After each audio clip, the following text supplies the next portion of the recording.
বন্ধু বান্ধৱীসকল, আজি আপোনালোকৰ অতিকৈ মৰমৰ কণ্ঠশিল্পী নীল আকাশ দাসৰ জন্মদিন। বৰ্তমান কিমান বছৰ হ'ল নীল আকাশৰ? তেওঁৰ জন্মদিন কিদৰে পালন কৰিলে? কোন কোন আহিল তেওঁৰ জন্মদিনলৈ? কি কি উপহাৰ দিলে?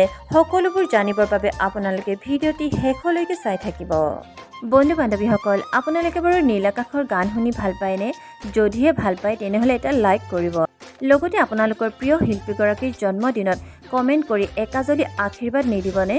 আজি নীল আকাশৰ জন্মদিনত তেওঁৰ সপৰিয়ালৰ লগতে বন্ধু বান্ধৱ আৰু তেওঁৰ প্ৰিয় বন্ধু কুসুম কৈলাশকো দেখা গ'ল। নীল আকাশৰ জন্ম হৈছিল 1991 চনৰ 15 নৱেম্বৰত, অৰ্থাৎ আজিৰ দিনটোতে। সেই হিচাপত চাবলৈ গ'লে তেওঁৰ বৰ্তমান বয়স হৈছে 31 বছৰ আৰু তেওঁৰ জন্মদিনৰ বাবে আমাৰ চেনেলৰ তৰফৰ পৰা অলেখ অযুত শুভকামনা যাচিলোঁ।